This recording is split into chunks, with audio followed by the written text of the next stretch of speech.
The 14th year of Chenghua. Chapter 77. Dear Fluffy. How could He Lin ever withstand being rebuked in front of everyone by his brother-in-law? He immediately bent over and picked up the rod, gritting his teeth. This is a He family affair. You have no power to intervene. My son is mine to discipline, it doesn't matter if I beat him to death.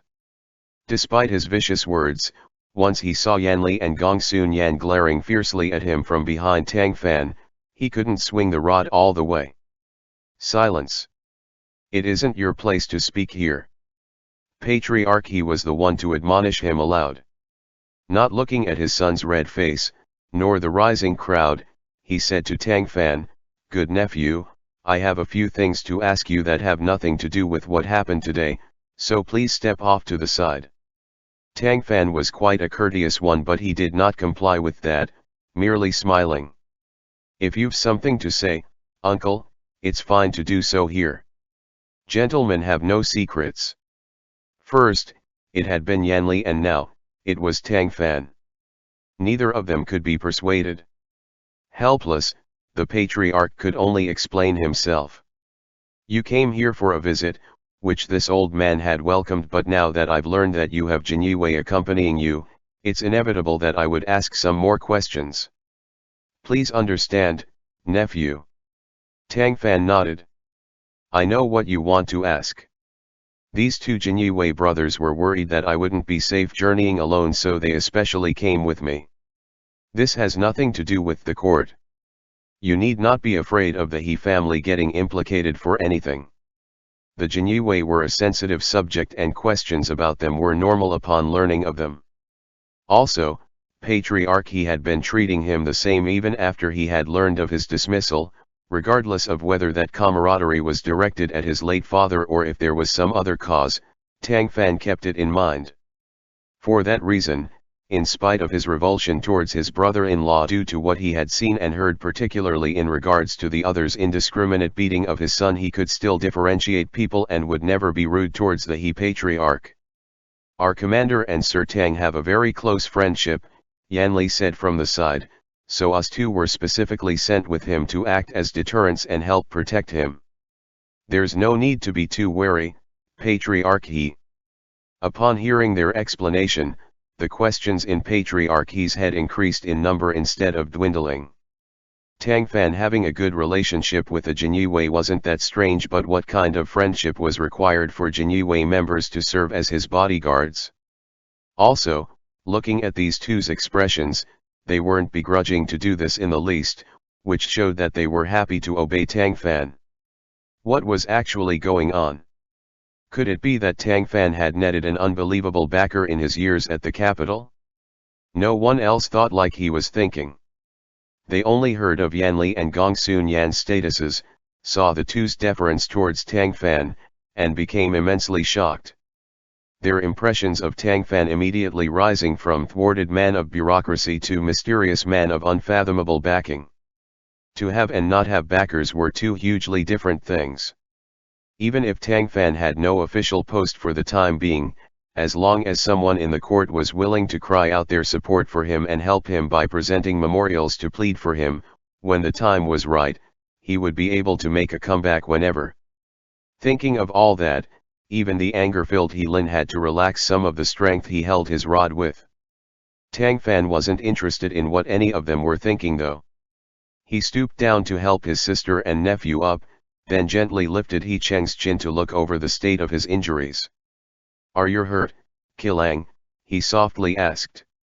He Cheng nodded but also shook his head, firmly clenching his teeth, not letting even any grunts loose. He usually looked fragile and introverted, but he was abnormally strong in his bones. Before he had gotten his mother's protection, he had suffered a couple of strikes. They hadn't been heavy, but he was young and soft-skinned, which meant he wasn't as sturdy as an adult. Seeing that he had one hand covering his other forearm, Tang Fan gently rolled up his sleeve to check it out for him. Catching sight of the red bruise swelling up there, he lightly pressed on it and He Cheng couldn't resist letting out a low cry. Tang Yu was so heartbroken, she let out tears. Restraining his rage, Tang Fan looked up at Yanli. The latter implicitly understood, stepping forth to check. There's no injury to the bone and muscles. We can just apply some ointment onto him. I just said that I didn't hit him hard, He Lin said upon hearing that, but before he could finish, two stern sets of eyes shot over, promptly strangling him with his unfinished words. One set of eyes had come from Tang Fan and the other from Patriarch He. The latter lightly coughed. Nephew, since the Wei family have already retrieved the authorities over this, how about we leave this to the magistrate to handle? Even though Patriarch He would never be condescending, if this had been before, where he hadn't known that Tang Fan had the Xianghe standing behind him, he wouldn't have asked such a thing, as regardless of whether He Cheng had a thing to do with this or not, he was a he. According to current customs, things were exactly as He Lin had said. Fathers had a right to beat their sons. As it was, if Tang Yu's birth family had been strong, like if her dad was the minister or one of the 6 ministries, she wouldn't have been living without even enough daily expenses at the He family. It was none other than the feeling that her birth family was powerless that the He family had turned a blind eye to that, frankly speaking. Now that Tang Fan was around, though, the situation was quite different. Since Patriarch He knew that he had a close connection to the Xianghe, he needed to be more polite whenever he spoke to him. Tang Fan gave a nod. That is reasonable, uncle. However, right after he said that, he cupped his hands towards Magistrate Wang. Brother Wang, this matter wasn't mine to manage and I shouldn't meddle much, but I ask that you let me assist, because this has dragged my nephew into it. As his uncle, I cannot sit back and watch him be accused unjustly. Magistrate Wang nodded. You may, of course. This interlude came to its conclusion, and the magistrate began to investigate the case. People of this time period knew that the scene of the crime was of extreme importance whenever deaths occurred. Unless absolutely necessary, the corpse wasn't to be brought to the county bureau for further investigation, since that would cause many clues from the environment to be overlooked. Thus, the magistrate first had his bailiffs encircle the rear courtyard, and prevented anyone from entering or exiting, then ordered that the main gate of the Wei family be strictly guarded. No matter whether someone was man or woman, they weren't getting out for the meanwhile. That had, naturally, incited a lot of grumbling in the guests. The area Wei Zhenliang had played in before was located in the rear courtyard's garden. It didn't reach where the women had been feasting in said courtyard, and was also quite a distance away from the banquet in the front hall. The quite spacious place had flower and fruit trees of various colors. Children that frequented the Wei residence liked to come here to play. Wei Zhenliang had been accompanied by a maid previously, who had since been found and was kneeling on the ground, sobbing. Magistrate Wang questioned her on why she hadn't been at her young mistress' side at the time of the incident.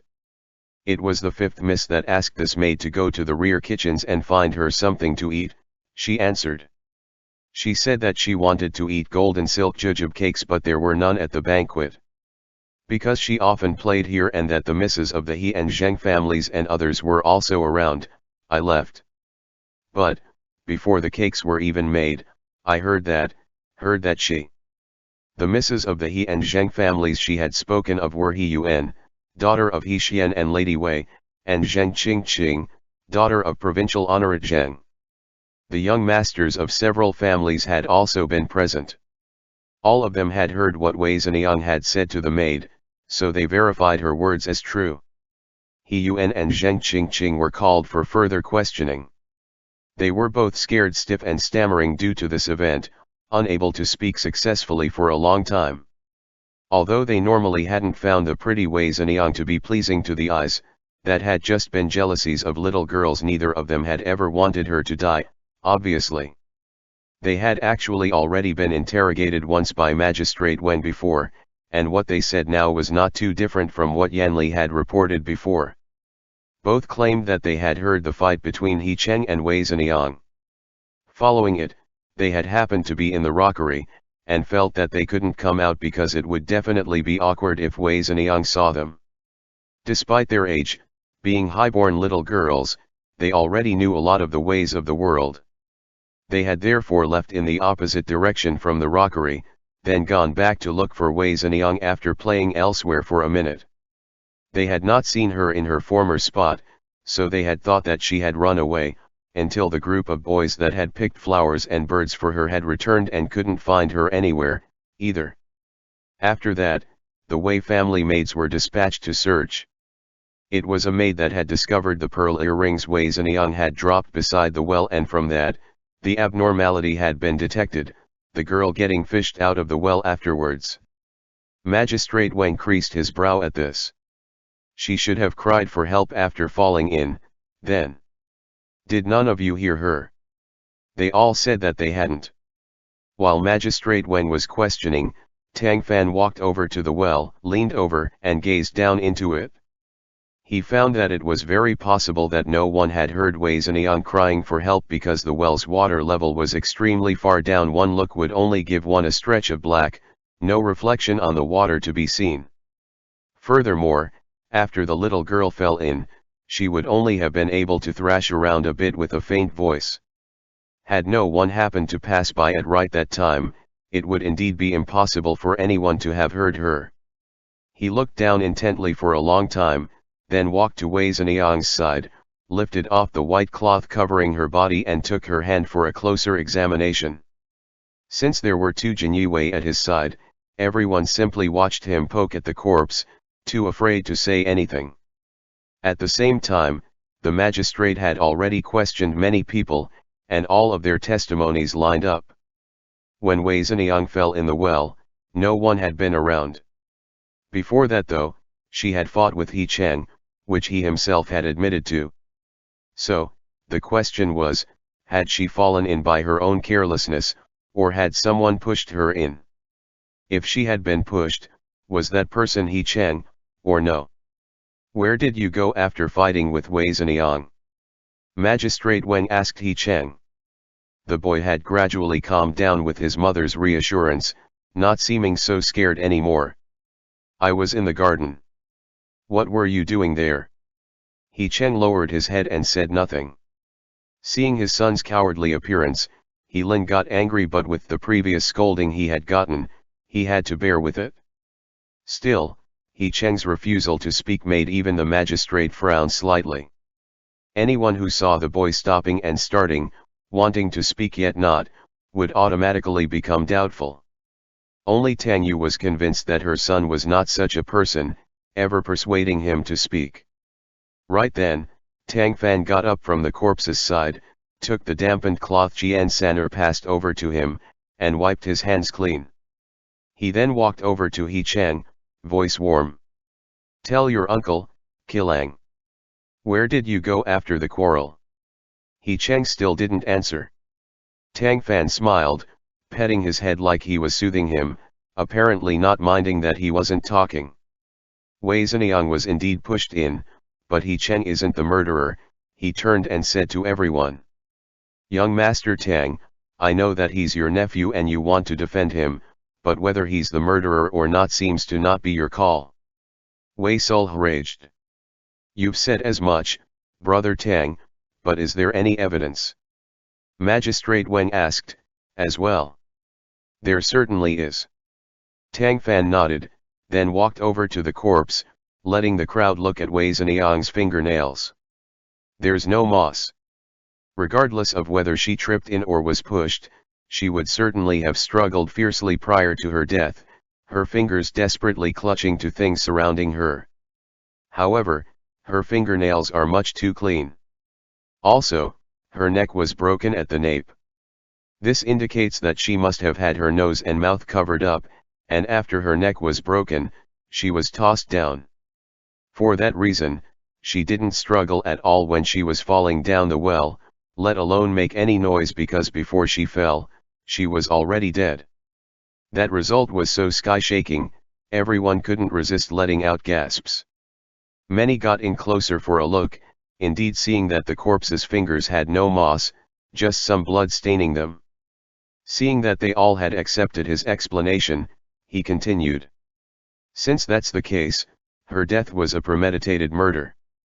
It doesn't matter whether she and he Cheng merely had a fight or he had such a deep hatred for her that he wanted to kill her. A much more important bit of evidence is that his stature isn't that much bigger than hers. Let me ask something, could he have had the strength to cover her mouth, preventing her from making any sound at all, then break her neck, drag her over and throw her down? Everyone looked at He Cheng, then at Wei Zhenliang, all of them thinking that couldn't have been possible. Even going by the strength of a typical woman, this would be impossible to accomplish, he went on. That means her murderer is most likely to be a very strong adult man, which He Cheng is not. Once he said that, many quickly had epiphanies. You deserve to have been appointed to the Ministry of Justice, Brother Tang, the magistrate sincerely conceded. In such a brief amount of time, you've already set everything out so neatly. Tang Fan smiled. My mind was harried by concern. Please don't mind me stepping beyond my station, sir. I can't thank you enough. Ashamed, Wei Sul came over to apologize. This Wei misspoke just now. Please forgive me, young master. Tang Fan waved him off. You're mourning your daughter's death. It's understandable. The most urgent matter now is to find out who the killer is. Your wisdom is like Tsuga's, young master. I beg you to point out the clear path to me, who is the actual murderer. Tang Fan didn't answer, looking at Magistrate Wang. Magistrate Wang knew that he was doing so for him to show off his prestige as a magistrate, so that he wouldn't misunderstand Tang Fan as robbing his credit. Grateful at heart, he did his part. The blood under the fingernails. Seeing that everyone was puzzled, he clarified. The blood indicates that Wei Zhenliang must have given a desperate struggle before her death, and very likely broke open the skin on the arms of the murderer. We can thus start filtering out men using that as a criteria. There had been an instant breakthrough in the case. Though the later remarks made by the magistrate had redeemed some face, anyone with working eyes could see that if Tang Fan hadn't patiently started things off, everyone would likely still think that He Cheng had done this. The case hadn't originally had anything to do with Tang Fan, so were it not for the sake of washing his nephew's blame away, he would never have spoken over Magistrate Wang. Now that the trail had been found, he stopped interfering, simply whispering a few things to the magistrate, then taking his leave. Patriarch, he looked at the Tang siblings, then at his own disappointing son and mentally sighed, stepping forth to speak to Tang Fan. Nephew, Ganyu didn't handle this appropriately. He had just been anxious to defend the He family's reputation, hence why he argued with you. Please don't take this to heart. Ganyu was He Lin's courtesy name. Tang Fan's expression didn't change. Your words are so serious, uncle. That had nothing to do with you, so why are you apologizing on his behalf? This nephew can't bear it. Moreover, the reason for my anger was not because my brother-in-law was rude to me, but because he, as Qilang's father, had baselessly accused him with a crime. Mr. Magistrate hadn't yet made a conviction, yet he had been so impatient. If there was even a bit more suspicion placed upon Qilang, would he have beaten him to death right in front of my sister and I? The patriarch felt slightly awkward. He had thought that admitting his mistake would make Tang Fan follow along, but he just lowered his standing in front of everyone, instead. He couldn't help but get a little angry. Still, Tang Fan hadn't spoken incorrectly. No matter what, He Lin had to be blamed for being stupid. Tang Fan looked towards He Lin, who was similarly shamed, angry and embarrassed. In front of the He family, he said coldly, "Brother-in-law, Qilang is your son. Not even vicious tigers would eat their own cubs. You're his father, yet why do you not understand what his character is like? Even I, someone who's been here for only a few days, know that he's usually shy, doesn't speak much to strangers he meets, and thus makes people unfamiliar with him think that he's of a brooding and introverted nature, but elders that understand him must also know that he's a boy that could not possibly be more kind-hearted. My sister said that when his pet rabbits die, he even cries for half the day. How could a child like that have ever pushed Wei Zhenliang down the well? He Lin clenched his fists, not saying a word. Tang Fan's each and every word was an accusation of him failing to uphold his duties, while Patriarch the He family's head and his very own father, watched all of this, hands tucked in his sleeves, not calling out to stop Tang Fan. Getting splashed over his skull with criticisms from his brother-in-law, he felt like his face was getting completely peeled off, the pain scorching. And, those that were watching the scene were not only members of the He family, but members of the Wei family, the county authorities and guests from today's banquet. After saying as much, Tang Fan didn't pay him any more attention, instead bending down to hug He Cheng. You can tell your uncle now, Qilang. Where did you go after your fight with Wei Zhenliang? After the ointment Yanli had brought had been applied to the swelling on He Cheng's cheeks, it appeared to have disappeared. He looped both arms around Tang Fan's neck, snuggling softly into his arms, and was silent for a bit before he whispered, I picked up a bangle she dropped, but didn't want to bring it back to her, so I threw it into that pond over there. You were afraid that your parents would scold you if they knew, so you were too afraid to say. He Cheng nodded, then gave Tang Yu a timid look. Tang Yu couldn't cherish him enough right now, why would she scold him? She dared not kiss him on his cheek out of fear of aggravating his injuries, so she tightly held his hand and caressed it. Noticing that, Tang Fan said to Patriarch Uncle, Qilang is hurt and needs rest. My sister and I will bring him back. There would be no sense in the Patriarch not agreeing to that. He quickly told one of his own servants to lead them home, and instructed Tang Yu and He Cheng to rest well. Let's also find a doctor to treat Qilang, so that there's no hidden problems left behind, Matriarch he spoke. Mother, we still have some high-quality medicinal materials in the storeroom, He Xian said. Ask the doctor if they can be used for Qilang, and if so, give him some supplements. Tang Fan wasn't blindly polite with them. Thank you all very much.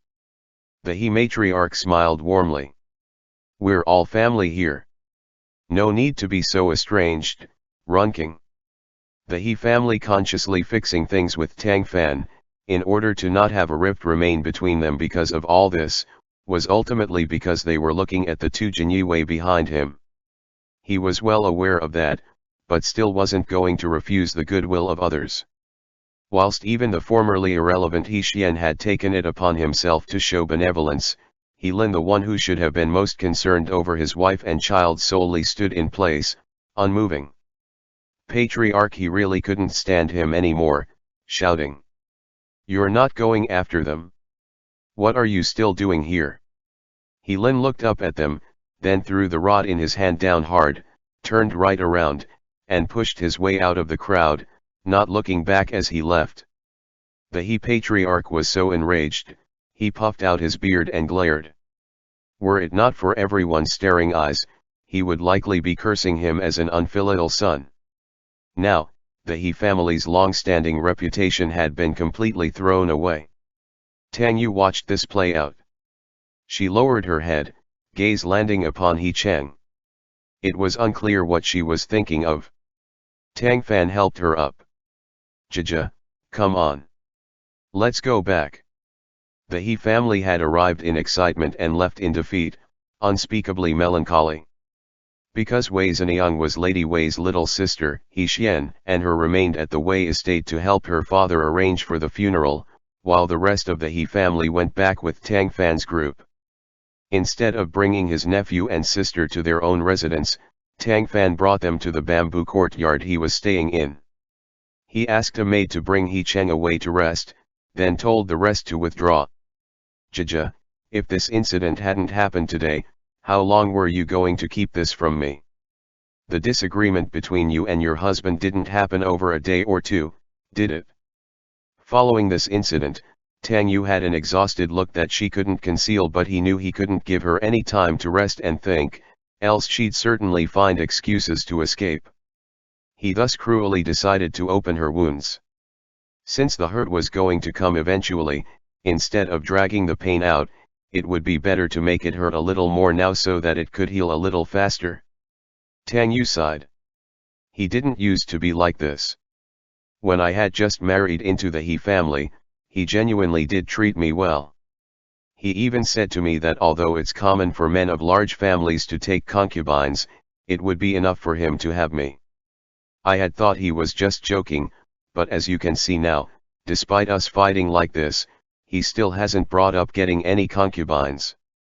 I've always remembered that sentiment, so even after his personality underwent a drastic change, I never got other ideas.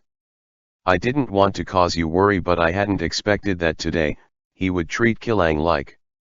The instant she thought of He Cheng's wounds, her heart hurt to the point that she couldn't say anything more.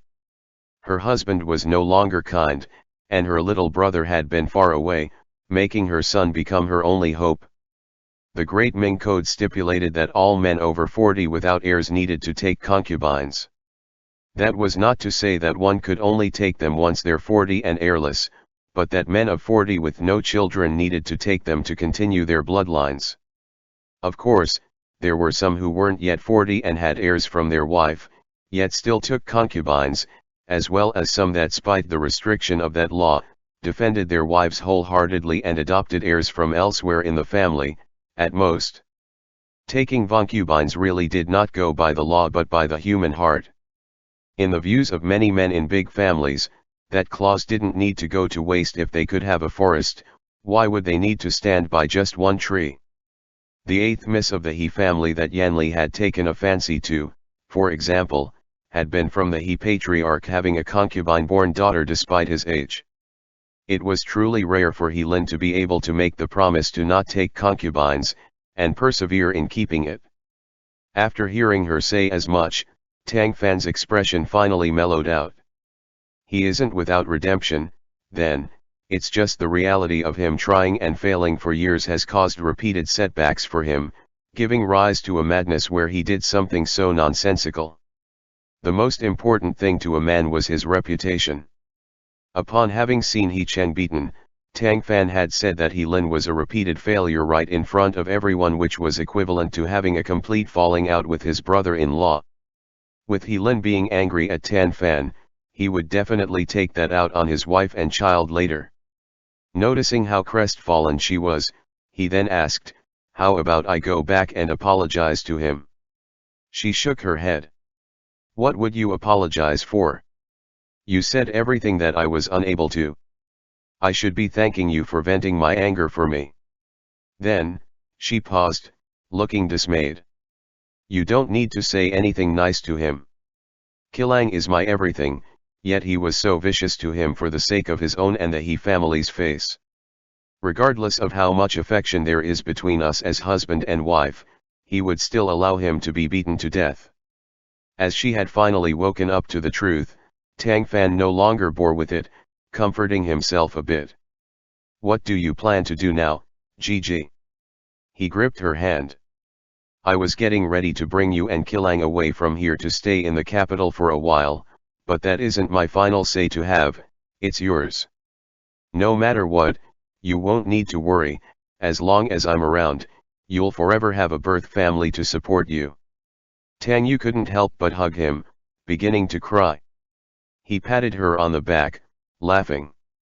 "I haven't told you this yet, but even though I have no official post, I am not without friends in the capital. You learned of Yanli and others' identities today. The commander of the Chenghua is actually my good friend.